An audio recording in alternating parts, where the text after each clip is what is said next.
স্বর্ণের বাজার উঠানামায় হাত রয়েছে আন্তর্জাতিক মাফিয়া চক্রের, দাবি জুয়েলারি সমিতির। আগামী সপ্তাহে বাড়তে পারে আরেক দফা নীতিমালা প্রণয়নের তাগিদ। কোরবানি ঈদের 1 মাস আগেই অস্থিতিশীল দেশের পেঁয়াজের বাজার। খাতুনগঞ্জে কেজি প্রতি বেড়েছে 10 থেকে 12 টাকা। আদা ও রসুনের দামও চড়া। আগামী 2 সপ্তাহের মধ্যেই জ্বালানি তেলের দাম পুনর্নির্ধারণের বিষয়ে সিদ্ধান্ত নেওয়া হবে, জানালেন অর্থমন্ত্রী। এবং কয়েকদিনের টানা বৃষ্টিতে আমনের আবাদ নিয়ে স্বস্তিতে রংপুর অঞ্চলের কৃষক। পরিচর্যায় নেমে পড়েছেন মাঠে।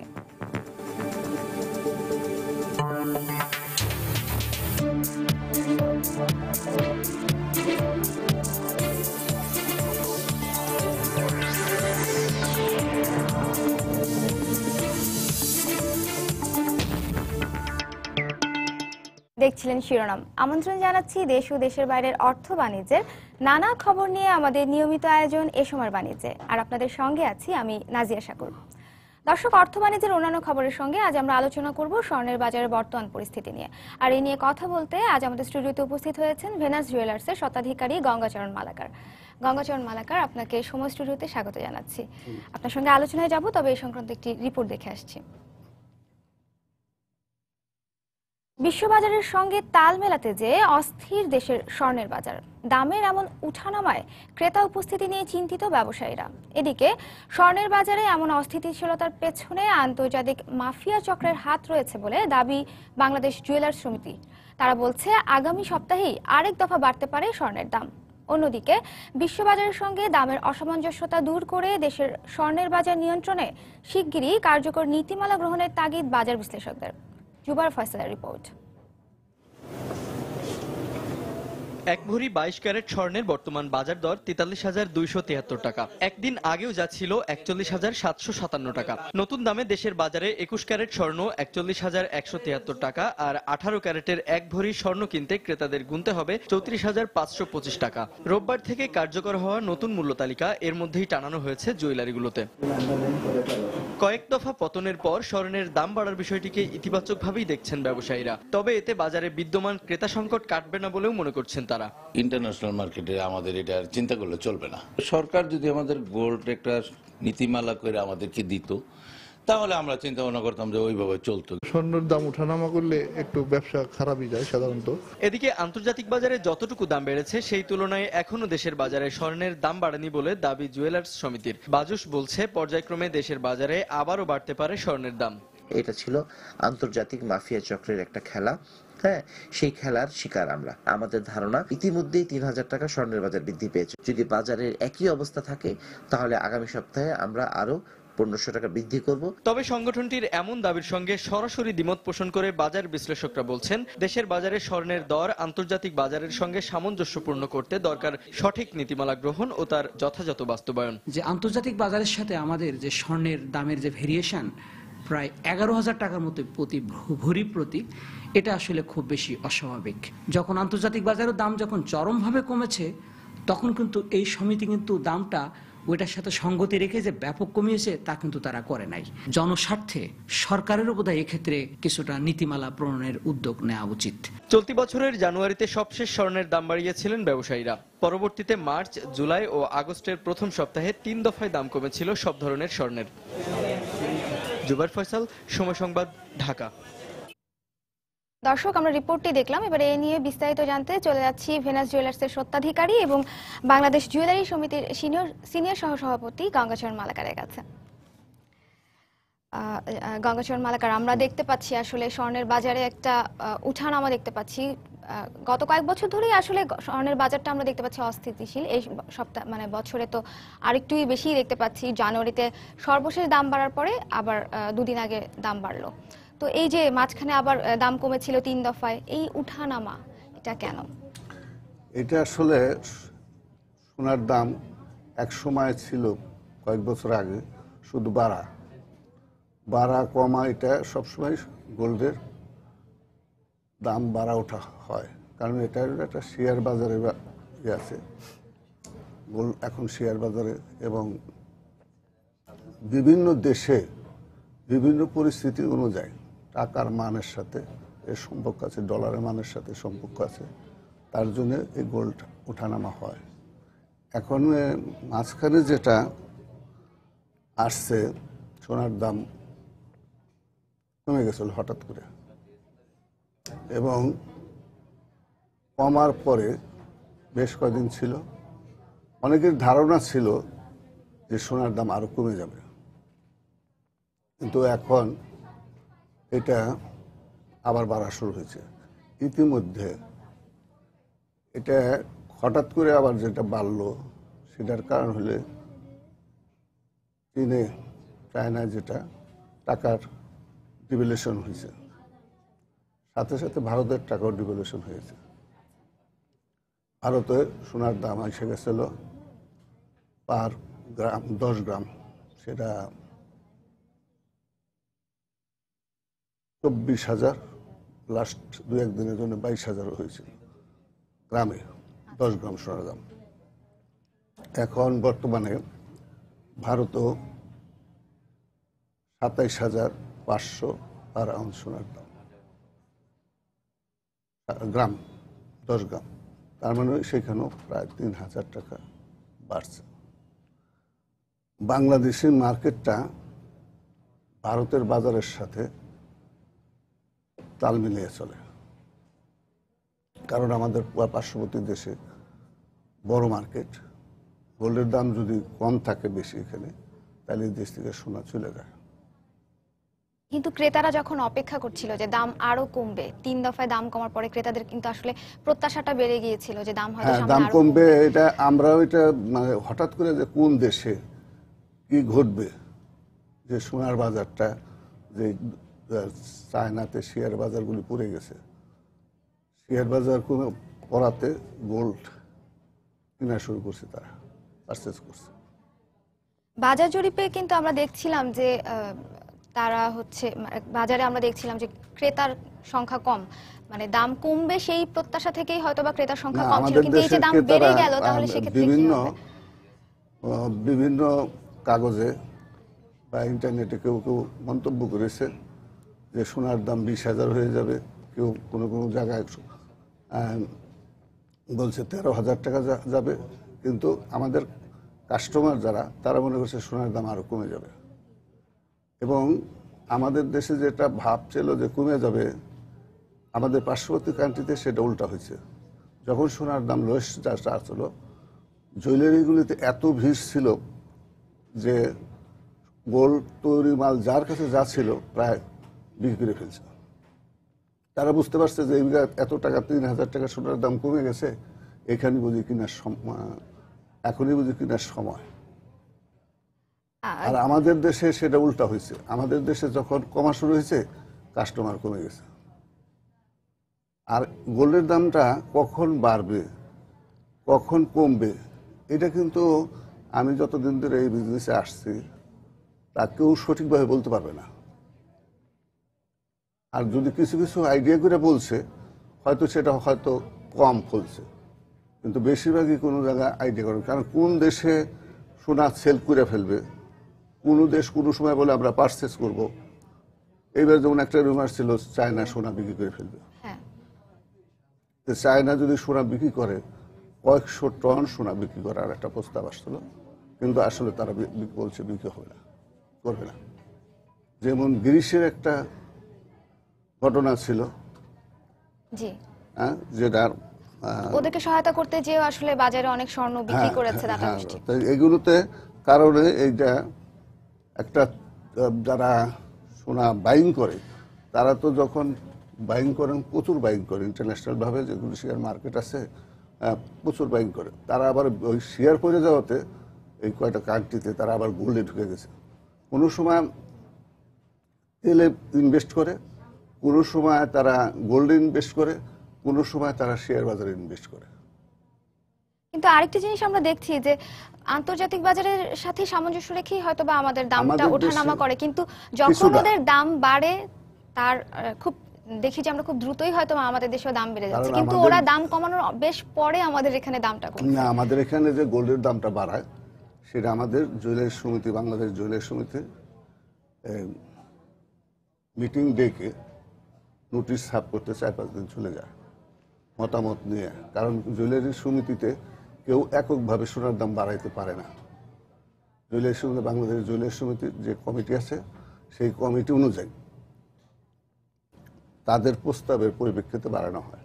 মেজরিটি পার্সেন্ট কমানোর পক্ষে হলে তারপরে কমবে বাড়বে, কারণ ওই পাকা সোনা যখন দেখা যায় হোলসেল মার্কেটে পাকা সোনার দাম কমে গেছে তখন আমরাও কমাবো, কারণ আমরা শুধু তো বিক্রি করি না, আমরা তো পারচেজও করি। গঙ্গাচরণ মালাকার, আমরা কথা বলছিলাম দাম ওঠানামা বিষয়টি, যেটি আন্তর্জাতিক বাজারের সাথে আমাদের সামঞ্জস্য করেই আসলে নির্ধারণ করতে হয়। তারপর আমি বলবো যে আসলে দেশে কিভাবে আপনারা স্বর্ণের দামটা নির্ধারণ করেন? আসলে আন্তর্জাতিক রেটে আমরা এখানে সোনা পাই না। দুবাইয়ের সাথে আমাদের গোল্ডের দাম কোনো সময় 2500 টাকা ডিফারেন্স থাকে, কোনো সময় 3000 টাকা ডিফারেন্স থাকে, কোনো সময় 5000 টাকাও ডিফারেন্স থাকে। কিন্তু আমাদের এখানে কোনো আন্তর্জাতিক গভর্নমেন্ট আন্তর্জাতিক রেটে অন্যান্য দেশে সোনা ব্যাংক থেকে দেয়, সরকার সোনা ইম্পোর্ট করার অনুমতি দেয়, কিন্তু আমাদের দেশে এই ব্যাংক থেকে বা কোনো সংস্থা অন্যান্য দেশে যেভাবে সোনা দেয় সেভাবে দেয় না। আন্তর্জাতিক রেটে যদি আমাদের সোনা পাইতাম তাইলে আমরা আন্তর্জাতিক রেটের সাথে আমরা সরকারের সাথে কথা বলতাম যে আমরা এত পার্সেন্ট লাভ করব। না, আন্তর্জাতিক বাজারে যেরকম আউন্স হিসেবে ধরে, আমরা যেমন ভরি হিসেব করছি, তো আসলে দামটা কিভাবে আপনারা ধরেন ভরি? আমরা দামটা যে করি কিছুটা কার্যকরী মানে থাকে, ওই যে এখানে একটা হোলসেল মার্কেট আছে, বুলিয়াম মার্কেট বলা হয়, সেই বুলিয়াম মার্কেটে যে সোনার দামটা ওঠে এই তার সাথে আমাদের কত লাভ করব, কত পার্সেন্ট তাদের কাছ অনুযায়ী হোলসেল মার্কেটের থেকে আমরা রিটেলার। হোলসেল মার্কেট থেকে আপনারা কি দামে নিচ্ছেন? আমরা যেটা নিচ্ছি সেটাকে নেওয়ার পরে আমরা দেখি কত কস্টিং আসে, এরপরে আমাদের বাংলাদেশ জুয়েলারি সমিতির কমিটিতে এটা প্লেস করা হয়, করার পরে কমিটির ম্যাক্সিমাম যারা ম্যাক্সিমাম কর্মকর্তারা যেদিকে বলবে কমালে কমবে পারবে। আপনাদের মুনাফাটা কিভাবে নির্ধারণ করেন? আমাদের এরকম আমি একটা আপনাকে এখন একটা হিসাব দেখাই কিভাবে করি। এখানে আমার কাছে একটা হিসাব আছে। হোলসেল মার্কেটে পাকা সোনা অ্যাসিড, পাকা সোনা 38,400 টাকা এটা বিক্রি হচ্ছে, আর 90% দোকানে বাকিতে কিনা হয়, তো সেখানে 700 টাকা পাকা সোনালায় লাভ করে, তাহলে আমার 39,100। বর্তমান মূল্য হলো 41,154। এটা হলো বর্তমান বাজারে। আর আমাদের বর্তমানে লাভ হয় 2,074 টাকা। এর সাথে যে ঘড়িতে 2,000, 2,500 এরকম লাভে আমাদের গোল্ড অর্নামেন্টস বিক্রি করা হয়। আচ্ছা, সেক্ষেত্রে দাম মানটা কিভাবে আপনারা নির্ধারণ করেন? আমরা তো অনেক ক্ষেত্রে ক্রেতাদের কাছ থেকে অভিযোগ পাই যে হয়তোবা 22 ক্যারেট বলে হয়তোবা 21 ক্যারেট দিয়ে দিচ্ছে, বা আমাদের আসলে যাচাই করারও সেভাবে কোনো পদ্ধতি না, নেই। এখন যেটা আপনারা আগে এটা ছিল মান আমরাও ঠিক রাখতে পারতাম না, কারণ তখন পাঞ্চ হোল্ডিং ছিল। গোল্ডের সাথে জয়েন করতে হলে পাইন ছাড়া হতো না। পাইন অর্থাৎ কি, অর্ধেক খাইতে সোনা লাগতো, 1.5 আনা খাইতে সোনা ঝালাই করো আর 2 আনা খাইতে সোনা ঝালাই করো, কিন্তু পাইন লাগতো, পাইনের মরটা হয়ে যেত সোনাটা। এটা কোনো জুয়েলারি লাভ পায় না, এটা পাইতো কারিগরে। আমরা 1 ভরি 2 আনা খাইতে সোনা দিলাম, ও পাইন ঝালা সহ ও আমাদেরকে 1 ভরি দিবে। তখন মেকিং চার্জ তো কম ছিল। বর্তমান 2008-এর পর থেকে এই কথা কাস্টমার বলা হয় নাই, কারণ এখন কিন্তু কেউ বলে নাই যে সোনা খারাপ। এখন কেডমিয়াম পদ্ধতি, যেটা আন্তর্জাতিক মান সম্পন্ন যেটাকে বলা হয়, এখন কেডমিয়াম পদ্ধতিতে গোল্ড ঝালা করা হয়। আচ্ছা, কেডমিয়াম পদ্ধতিতে ঝালা করার জন্য কারিগরকে আমরা ভরিতে 2 আনা সোনা দেই, এক ভরিতে।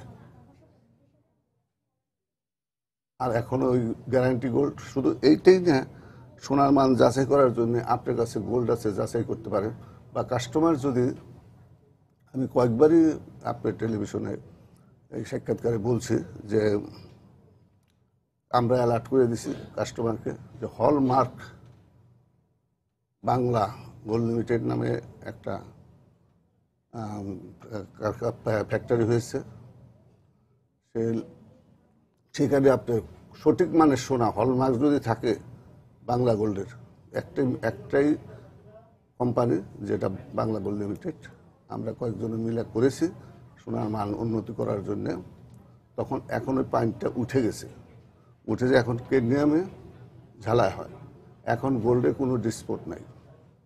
খারাপ বলবে যদি একটু জুয়েলারি দিক থেকে গোল্ড কিনতে হবে। যদি কেউ রাস্তাঘাটের দোকান থেকে বাকি কোনো বাসায় ফেরি করে বেড়াচ্ছে, কিছু বেটি আছে তাগো থেকে হয়তো সেখানে সরকার হইতে পারে, কিন্তু এখন গ্যারান্টি গোল্ড বিক্রি হয় বাংলাদেশে। স্বর্ণের দাম যে হারে বাড়ছে তাতে করে তো দেশে আসলে ক্রেতারা এখন ডায়মন্ডের দিকে মনে হয় বেশি ঝুঁকছে। না, ডায়মন্ড যারা গোল্ড কিনবে তারা ডায়মন্ড তো বিত্তবানের দরকার না।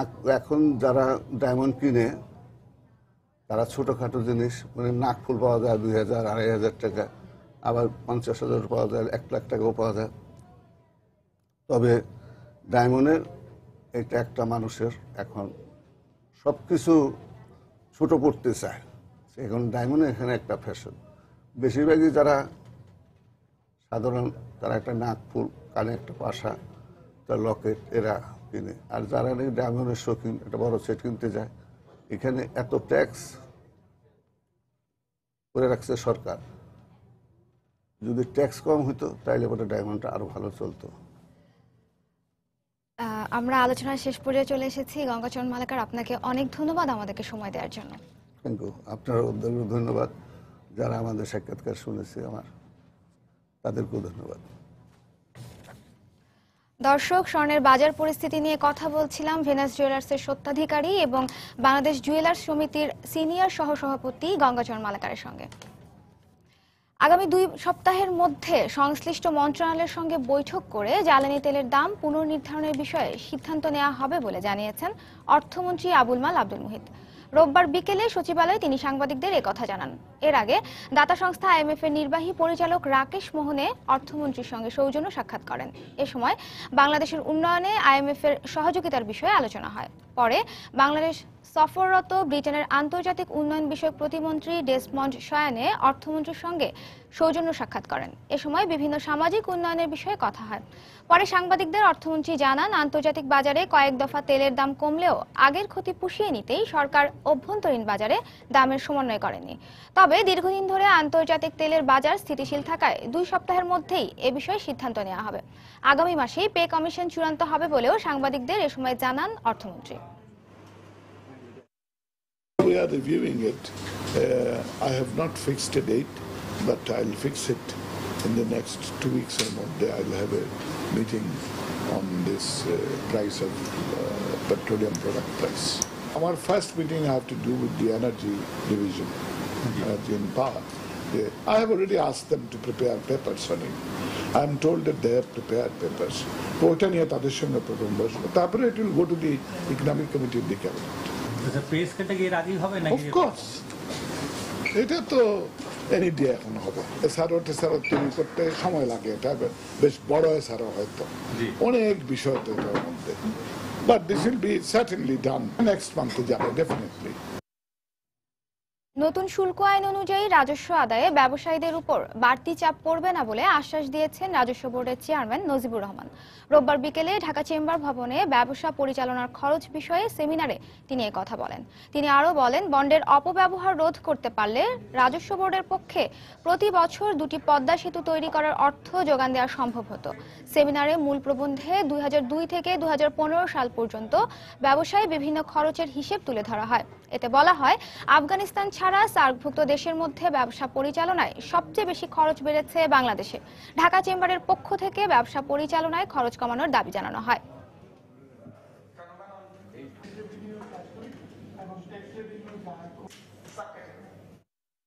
অনলাইন ব্যাট পরিশোধ করতে পারবেন, রিটার্ন সাবমিট করতে পারবেন। ওই ঝক্কি ঝামেলা যেটা আপনারা বললেন, হিডেন কস্ট, এটা it will be basically wither a way. এবং ওই যে ট্যাক্স কর্মকর্তাদের যে ডিসক্রিশনারি পাওয়ার যেটা থাকে এগুলো থাকবে না। ব্যবসায়ীদের উপর অহেতুক কোনো চাপ আসবে না। কাস্টম হাউস থেকে ডিউটিবিহীন জিনিস বেরিয়ে সোজা মুক্ত বাজারে চলে যাচ্ছে।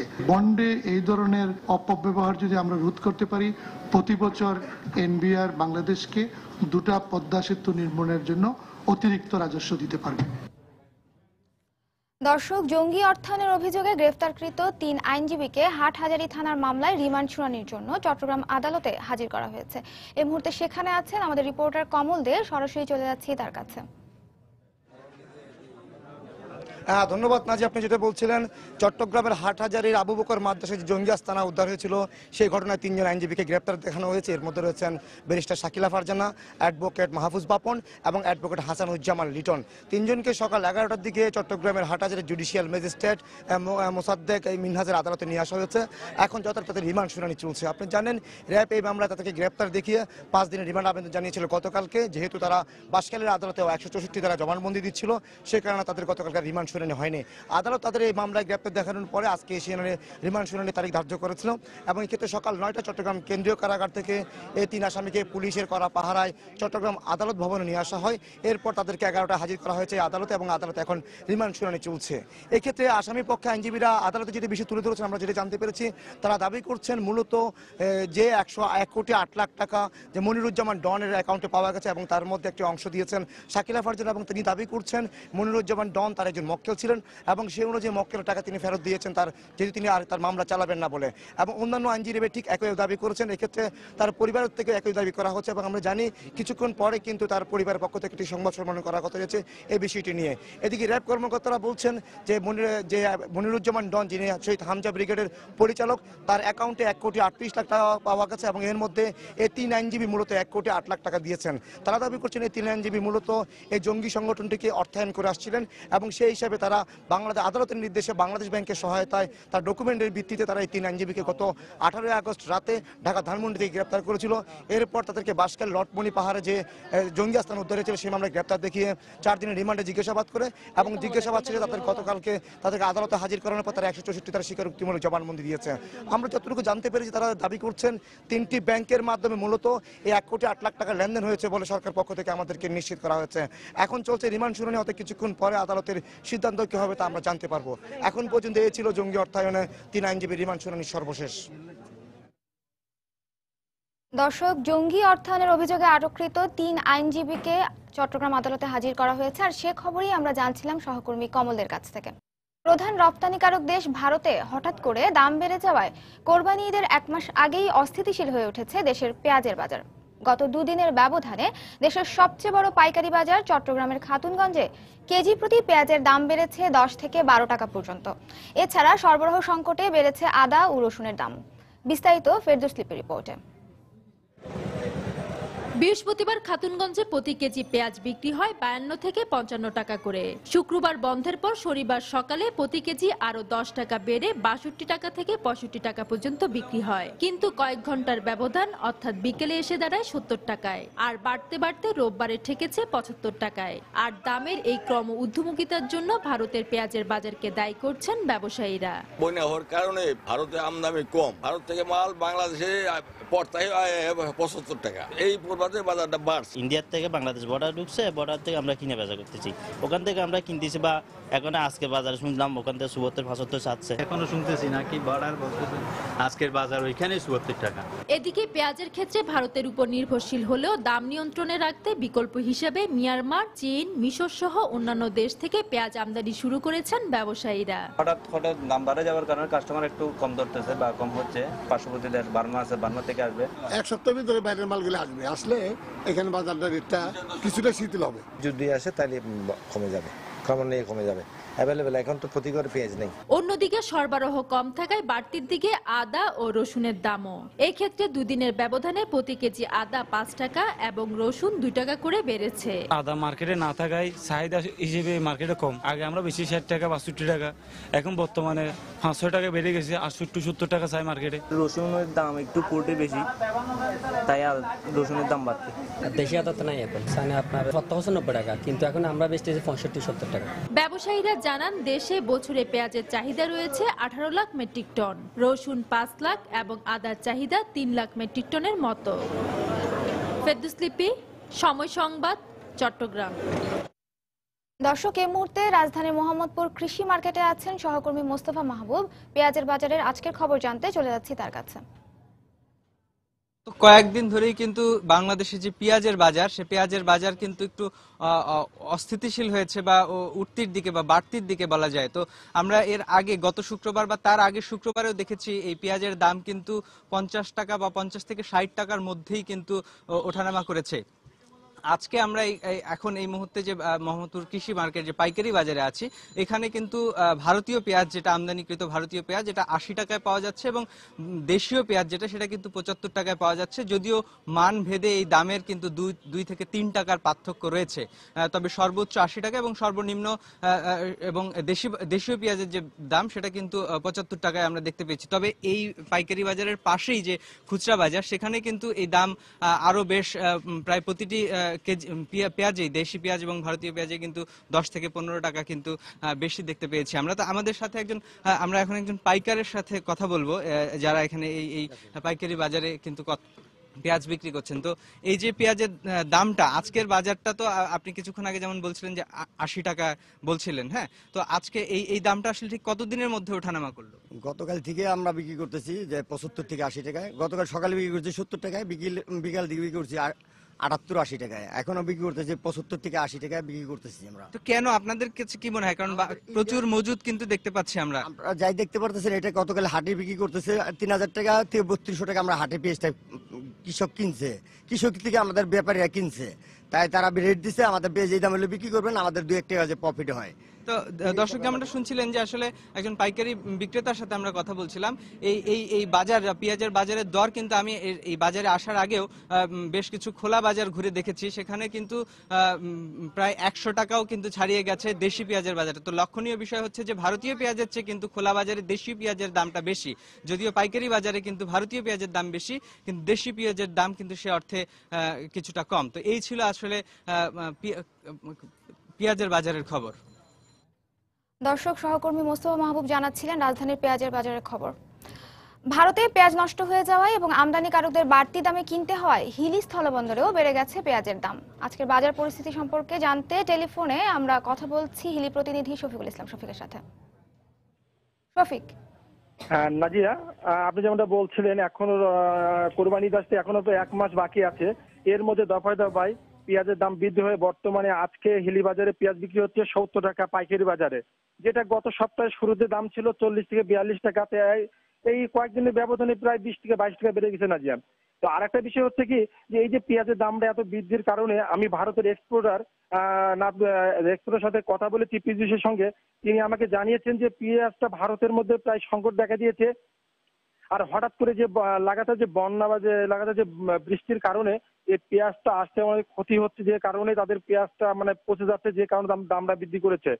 আরেকটা বিষয় হচ্ছে, আমি হিলস্থল বন্দরের কাঁচামাল আমদানিকারক নাজমুল চৌধুরী, হারুন রশিদের সাথে কথা বলেছি যে আসলে পেঁয়াজের অবস্থা কি, আসলে আজকে কি পরিমাণ পেঁয়াজ ঢুকবে। তিনি আমাকে যেটা জানিয়েছেন যে ভারতের হিলিতে আজকেও প্রায় 20 গাড়ি পেঁয়াজ বাংলাদেশে ঢোকার অপেক্ষা দাঁড়িয়ে আছে। আসলে এই পেঁয়াজগুলি কত টাকা বিক্রি হবে তিনি আগে এই পর্যন্ত জানাতে পারেননি, আর পেঁয়াজের যে কি অবস্থা সেটা তিনি জানাতে পারেননি। তো আসলে সর্বশেষ আজকে হিলি স্থল বাজারে আমি ঘুরে দেখেছি প্রতি কেজি পেঁয়াজ হচ্ছে 70 থেকে 72 টাকা খোঁজা বাজারে বিক্রি হচ্ছে। তো নাজিয়া, এ ছিল সর্বশেষ খবর। নাজিয়া। দর্শক, হিলি প্রতিনিধি শফিকুল ইসলাম শফিক আমাদেরকে জানাচ্ছিলেন সেখানকার পেঁয়াজের বাজারের খবর। দীর্ঘ খরা আর অনাবৃষ্টির পর গত কদিনের টানা বর্ষণে আমনের আবাদ নিয়ে রংপুর অঞ্চলের কৃষকের মুখে এখন হাসির ঝিলিক। বৃষ্টি উপেক্ষা করে তারা মাঠে নেমে পড়েছেন আমনের পরিচর্যায়। চারা রোপণের সময় বৃষ্টির অভাবে সেচ কাজে বাড়তি খরচের পর এখন এই পানি দ্রুত না নেমে গেলে ক্ষতির আশঙ্কাও করছেন কেউ কেউ। শাকিল মাহমুদের ক্যামেরায় মানিক সরকারের রিপোর্ট। মাত্র কদিন আগেও পানির অভাবে মরতে বসা আমনের ক্ষেত এখন পানি পেয়ে সতেজ। এতে আনন্দের শেষ নেই কৃষকের মনে। তাই বৃষ্টিতে ভিজেই ব্যস্ত তারা আমনের পরিচর্যায়। ভরা বর্ষায় বৃষ্টির দেখা না মেলায় রোপা আমনের আবাদ নিয়ে কৃষকের মনে যে আশঙ্কা ছিল, কয়েকদিনের বৃষ্টিতে সে আশঙ্কা কেটে দেখা দিয়েছে হাসির ঝিলিক। পোকা লাগছিল, তারপর ধান একদম হয়ে আসছিল, একদম নরম হয়ে আসছিল, মনে করছিলাম যে হয়তো হধান হবেই না। এখন আল্লাহর রহমত খুব ধান ইনশাল্লাহ খুব ভালো হবে মনে হয়। এতদিন বৃষ্টি হয়নি, আজকে বৃষ্টি হচ্ছে, সেই জন্য আমরা আজকে নিচ্ছি। পানিটা নামার পরে অনেকের উপকার হবে, ধান গাছের পোকামাকড় থাকবে না, ফসলও ভালো হবে। এদিকে বৃষ্টির অভাবে চারা রোপণের সময় সেচ কাজে বাড়তি খরচের পর বৃষ্টির এই পানি সময় মতো নেমে না গেলে দেখা দিতে পারে সমস্যা, এমন শঙ্কার কথাও বলছেন কৃষকরা। পানিটা আরো যদি 5-7 দিন থাকে তাহলে আমাদের রোপণের জন্য ক্ষতিকর হবে। এটা যদি বেশি দিন থাকে তাহলে কৃষকের ভীষণ ক্ষতি হবে, এই ধানগুলো নষ্ট হয়ে যাবে। কৃষি বিভাগও বলছে পানি যদি সময় মতো নেমে না যায় তাহলে ক্ষতির আশঙ্কা রয়েছে। এই অতিবৃষ্টির ফলে আমাদের প্রায় 25,585 হেক্টর জমির ধান পানিতে নিমজ্জিত হয়েছে। তবে আমরা আশা করতেছি যদি 2-1 দিনের মধ্যে পানি চলে যায়, বৃষ্টি না হয়, তাহলে এই পানি নেমে যাবে এবং ক্ষতির সম্ভাবনা থাকবে না। রংপুর জেলায় এবার 1,62,576 হেক্টর জমিতে আমন ধানের উৎপাদন লক্ষ্যমাত্রা ধরা হয়েছে 4,42,897 মেট্রিক টন। মানিক সরকার, সময় সংবাদ, রংপুর। দেশের প্রথম সুজুকি মোটরসাইকেল শোরুম উদ্বোধন করা হয়েছে। রোববার রাজধানী তেজগাঁওয়ে সুজুকির শোরুমটি উদ্বোধন করেন র্যাঙ্কস গ্রুপের executive vice chairman Zakia Rouf Chowdhury. এই শোরুমে সুজুকির সর্বাধুনিক মডেলের মোটরসাইকেল পাওয়া যাবে বলে জানানো হয়েছে।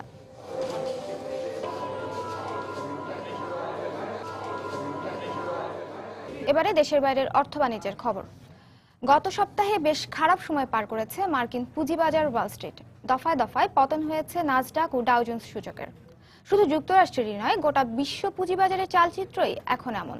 আর বাজারের এমন দুরবস্থার জন্য সাংগঠনিক দুর্বলতা সহ বিনিয়োগকারীদের মানসিক কিছু বিষয় কাজ করছে বলে মনে করছেন বিশ্লেষকরা। চলতি বছরের মধ্যে গত 21শে আগস্ট যেন সবচেয়ে দুঃসহ সময় পার করেছে বিশ্ব পুঁজিবাজার। ওয়াল স্ট্রিট ও ইউরোপের পুঁজিবাজার 2% এবং সাংহাইয়ে দরপতন হয়েছে প্রায় 4%। চীনের দুর্বল অর্থনীতি ও মন্থর উৎপাদন খাতের খবরে আস্থা হারিয়েছেন বিনিয়োগকারীরা, আর তারই ফল দেখা গেছে বিভিন্ন সূচকের পতনের মধ্য দিয়ে। অবশ্য ইউয়ানের মান কমার খবরে গত এক সপ্তাহ ধরেই এমন অব্যাহত দরপতনের দেখা মিলছে বাজারে। এটা আসলে সাংগঠনিক ও মনস্তাত্ত্বিক বিষয়ের সংমিশ্রণ। চীনের অর্থনীতির দুর্বল অবস্থা সম্পর্কে আমরা অবগত আছি। এছাড়াও রয়েছে ফেড সুদের হার বাড়ানোর শঙ্কা। এরপর কি হবে কেউ জানে না, তাই সবাই এখন একটু আতঙ্কের মধ্যে রয়েছে। এদিকে আগামী মাসে ফেডের সুদের হার বাড়ানোর যে কথা রয়েছে তা সম্ভব না হলে যুক্তরাষ্ট্রের সম্পত্তি খাত আবারও মন্দায় পড়তে পারে। এর সঙ্গে একমত বিশ্লেষকরা মনে করছেন মার্কিন অর্থনীতিকে সঠিক পথে রাখতে সুদের হার বাড়ানোর কোনো বিকল্প নেই। প্রথম দফায় সুদের হার বাড়ানোর ধাক্কা সামলাতে একটু সমস্যা হলেও ফেড সবাইকে নিশ্চিত থাকতে বলেছে। 2-3 মাসের মধ্যেই বাজার আবার স্বাভাবিক হয়ে যাবে বলে মনে করছে তারা। দেখুন, সবাইকে বুঝতে হবে 0.5% সুদের হার একটি উন্নত দেশের জন্য খুবই কম। নিজেদের ভবিষ্যতের কথা মাথায় রেখেই এ হার বাড়াতে হবে। বিশ্লেষকরা বলছেন চীনের অর্থনীতির সঠিক পরিসংখ্যান ও গতি প্রকৃতি না জানায় বিশ্ববাজার আরো বেশি অনিশ্চয়তার মুখে পড়েছে। তাই বিশ্ব অর্থনীতিকে স্থিতিশীল করতে চীনা অর্থনীতিকে সঠিক পথে পরিচালনা করাটাকেই চ্যালেঞ্জ হিসেবে দেখছেন তারা। নাজিয়া শাকুর, সময় সংবাদ। দেশের পুঁজিবাজারে রাষ্ট্রীয় পেনশন তহবিল থেকে অর্থ বিনিয়োগের পরিকল্পনা করছে চীন সরকার। চীন সরকার প্রথমবারের মতো এমন কোনো সিদ্ধান্ত নিতে যাচ্ছে বলে জানিয়েছে জিনহুয়া সংবাদ মাধ্যম। নতুন আইন অনুযায়ী তহবিলের মোট সম্পত্তির 30% পুঁজিবাজারে বিনিয়োগ করা যাবে। বর্তমানে চীনা পেনশন তহবিলে রয়েছে 3.5 ট্রিলিয়ন ইউয়ান। দেশের পুঁজিবাজারে সূচকের দরপতন ঠেকাতে এবং শেয়ারের বিভিন্ন প্রতিষ্ঠানের শেয়ারের দাম বাড়াতেই সরকার এমন পদক্ষেপ নিতে যাচ্ছে বলে মনে করেছেন বিশ্লেষকরা। এর আগে রপ্তানি খাতকে চাঙা করতে ইউয়ানের মান কমায় পিপলস ব্যাংক অব চায়না। গেল প্রান্তিকে চীনে আশঙ্কাজনক হারে কমেছে স্মার্টফোনের বিক্রি। গবেষণা প্রতিষ্ঠান গার্টনারের প্রতিবেদনে উঠে এসেছে চলতি বছরের দ্বিতীয় প্রান্তিকে চীনে গেল বছরের একই সময়ের তুলনায় স্মার্টফোনের বিক্রি 4% পর্যন্ত কমেছে। যে দেশের প্রায় অর্ধেক জনসংখ্যাই স্মার্টফোন ব্যবহার করে সে দেশে স্মার্টফোনের বিক্রি কমাকে টেক প্রতিষ্ঠানগুলোর জন্য ঝুঁকিপূর্ণ হিসেবে দেখছে গবেষণা সংস্থাটি। এর মধ্যে গ্যালাক্সি এক্স মডেলের নতুন স্মার্টফোন বাজারে এলেও স্যামসাং এর ফোনের বিক্রি কমেছে 49%, কমেছে লেনোভার স্মার্টফোনের বিক্রিও। তবে বরাবরের মতোই ভিন্ন অবস্থা অ্যাপেলের। নতুন কোনো ফোন বাজারে না আনলেও অ্যাপেলের বিক্রি বেড়েছে 68% পর্যন্ত, বেড়েছে হুয়াওয়ের স্মার্টফোনের বিক্রিও।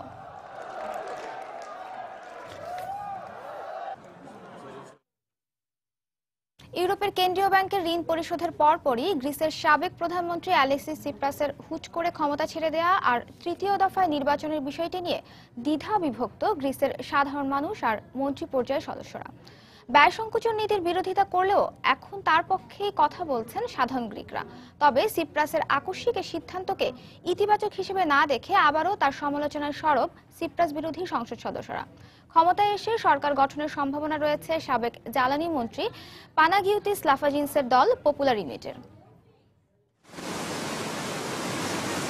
ব্যয় সংকোচন শর্তকে না বলেই জানুয়ারিতে গ্রিসের বিপর্যস্ত অর্থনীতির হাল ধরেন বামপন্থী সিরিজা পার্টির নেতা অ্যালেক্সিস সিপ্রাস। এরপর নানা চড়াই উতরাই পেরিয়ে অর্থ সহায়তা পেতে শেষ পর্যন্ত হার মানতে হয় দাতাগোষ্ঠীর ব্যয় সংকোচন শর্তের কাছেই। শর্ত সাপেক্ষে ঋণ পেয়ে গেলেও সমালোচনার মুখে পড়েন নিজ দলেরই সংসদ সদস্যদের কাছে। এরপর ইউরোপের কেন্দ্রীয় ব্যাংকের ঋণ পরিশোধের পরপরই হঠাৎ ক্ষমতা ছেড়ে দেওয়ার ঘোষণা দেন তিনি। তৃতীয় দফায় নির্বাচন আর গ্রিকদের ভবিষ্যৎ পথ প্রদর্শক নির্ধারণের সিদ্ধান্ত ছেড়ে দেন গ্রিকদের হাতেই। তার সঙ্গে বিভিন্ন মতবিরোধ থাকলেও 7 মাসের পথ চলায় সিপ্রাসকেই নিজেদের জন্য সবচেয়ে যোগ্য নেতা হিসেবে দেখছেন গ্রিকরা। একজন তরুণ আশাবাদী মানুষেরই গ্রিসের দায়িত্ব নেওয়া উচিত, এটা ভেবেই আমি সিপ্রাসকে ভোট দিয়েছিলাম। আমার বিশ্বাস ছিল পরিস্থিতি যেমনই হোক সিপ্রাস সামাল দিতে পারবে। তার ব্যাপারে কে কি ভাবছে আমি জানি না, কিন্তু আমি এখনো তাকেই সমর্থন করছি। আমার মনে হয় আগামী 20 বছর গ্রিসে আর কোনো নির্বাচনেরই দরকার নেই, তাহলেই সরকার সঠিকভাবে কাজ করতে পারবে। সিপ্রাস সহ অন্যান্য নেতারা অবাস্তব কথাই বলে যাচ্ছে। এদিকে পার্লামেন্ট কিংবা পার্লামেন্টের স্পিকারকে আগাম কোনো তথ্য না দিয়ে সিপ্রাসের হঠাৎ পদত্যাগের ঘোষণায় কিছুটা অবাক হলেও সিপ্রাসের সমালোচনায় কিন্তু পিছিয়ে নেই তার বিরোধী সংসদ সদস্যরা। এই ঘোষণার মধ্য দিয়ে সিপ্রাস বুঝিয়ে দিয়েছে নিজ দলের সদস্যদের মধ্যে বিরোধিতা তৈরি হওয়ায় এই দল নিয়ে সরকার পরিচালনা করতে চান না তিনি। এই অবস্থায় সিপ্রাস ছাড়াও সিরিজা পার্টি সরকার গঠন করতে পারে না। সিরিজা পার্টির যেসব নেতারা সিপ্রাসের বিরুদ্ধে কথা বলেছেন তাদের সাধুবাদ জানাই। তাদের জন্যই সিপ্রাস ক্ষমতা ছেড়ে দেওয়ার সিদ্ধান্ত নিয়েছে। তবে এই মুহূর্তে তৃতীয় মেয়াদের নির্বাচন গ্রিসের অর্থনীতিকে আবারও বিপর্যয়ের দিকে ঠেলে দিবে বলে মনে করছেন বিশ্লেষকরা। বর্তমানে সিরিজা ও নিউ ডেমোক্রেসি পার্টির পর সংসদের শক্তিশালী দল সাবেক জ্বালানি মন্ত্রী পানাগিওতিস লাফাজানিসের পপুলার ইউনিটি। ঈশিতা ব্রহ্ম, সময় সংবাদ। দর্শক, এবারে জানিয়ে দেব ঢাকা স্টক এক্সচেঞ্জের লেনদেন পরিস্থিতি। আমরা চলে যাচ্ছি ডিএসসি ওয়েবসাইট dscbt.org-তে। দর্শক, সূচক আজকে সকালটা শুরু হয়েছিল সূচকের চাঙাভাবের মধ্য দিয়ে, কিন্তু এই মুহূর্তে সূচক পড়ছে। আমরা দেখতে পাচ্ছি ডিএসইএক্স সাধারণ সূচক 19 পয়েন্ট কমে দাঁড়িয়েছে 4812 পয়েন্টে। এছাড়া সরিয়া ভিত্তিক প্রতিষ্ঠানগুলোর শেয়ারের সূচক ডিএসইএস 2 পয়েন্ট কমে দাঁড়িয়েছে 1182 পয়েন্টে এবং বাছাই সূচক ডিএস30 5 পয়েন্ট কমে দাঁড়িয়েছে 1838 পয়েন্টে। এখন পর্যন্ত ডিএসইতে লেনদেন হয়েছে 107 কোটি টাকার শেয়ার এবং লেনদেনে অংশ নেওয়া প্রতিষ্ঠানগুলোর মধ্যে দাম বেড়েছে 61টির, কমেছে 168টির এবং অপরিবর্তিত রয়েছে 52টি প্রতিষ্ঠানের শেয়ারের দর। দর্শক, এ পর্যায়ে একটু দেখে নিচ্ছি টপ 20 শেয়ারের তালিকায় থাকা প্রতিষ্ঠানগুলোর অবস্থান। শুরুতেই রয়েছে শাহজিবাজার পাওয়ার, যার লাস্ট ট্রেডিং প্রাইস আমরা দেখতে পাচ্ছি 200 টাকা 60 পয়সা, যার গতকাল ছিল 199 টাকা। অ্যাপেক্স ফুড রয়েছে টপ 20 শেয়ারের তালিকার দ্বিতীয় অবস্থানে। এই প্রতিষ্ঠানটির সর্বশেষ দাম 168 টাকা, যা গতকাল ছিল 172 টাকা 40 পয়সা। স্কয়ার ফার্মাসিউটিক্যালস রয়েছে তৃতীয় অবস্থানে। এই প্রতিষ্ঠানটির সর্বশেষ দাম আমরা দেখতে পাচ্ছি 246 টাকা 20 পয়সা। সিভিও পেট্রোলাইজিং টপ 20 শেয়ার তালিকায় থাকা চতুর্থ প্রতিষ্ঠান, যার সর্বশেষ দাম 419 টাকা 20 পয়সা। ফার কেমিক্যাল রয়েছে পঞ্চম অবস্থানে, তাদের লাস্ট ট্রেডিং প্রাইস 55 টাকা 40 পয়সা, যা গতদিন ছিল 54 টাকা 90 পয়সা। United power generation and distribution top 20 share তালিকার ষষ্ঠ প্রতিষ্ঠান, প্রতিষ্ঠানটির সর্বশেষ দাম 157 টাকা 90 পয়সা। বিএসআরএম রয়েছে সপ্তম অবস্থানে। বিএসআরএম এর লাস্ট ট্রেডিং প্রাইস 119 টাকা, যা গতকাল ছিল 118 টাকা 70 পয়সা। টপ 20 শেয়ার তালিকায় থাকা অষ্টম প্রতিষ্ঠানটি আমরা দেখতে পাচ্ছি ইফাদ অটো। ইফাদ অটোসের সর্বশেষ দাম 103 টাকা 70 পয়সা, যা গতকাল ছিল 103 টাকা 20 পয়সা। আলহাজ টেক্সটাইল এই তালিকার নবম অবস্থানে রয়েছে, যার লাস্ট ইমপ্রেস 134 টাকা 40 পয়সা, যা গতদিন ছিল 132 টাকা 80 পয়সা। সিটি ব্যাংক এই তালিকার দশম প্রতিষ্ঠান, যার লাস্ট টাইম প্রাইস আমরা 19 টাকা 80 পয়সা দেখতে পাচ্ছি। লাফার্জ সুরমা সিমেন্ট এর পরের প্রতিষ্ঠানটি, যার লাস্ট টাইম প্রাইস 114 টাকা 30 পয়সা। কাশিম রাইসেল 12তম প্রতিষ্ঠান। বিবিএস রয়েছে টপ 20 শেয়ার তালিকার 13তম অবস্থানে। ইসলামী ব্যাংক রয়েছে 14তম অবস্থানে, সর্বশেষ দাম দেখতে পাচ্ছি প্রতিষ্ঠানটি শেয়ারে 30 টাকা। আরএম স্টিল রয়েছে 15তম অবস্থানে, যার সর্বশেষ দাম 65 টাকা 30 পয়সা।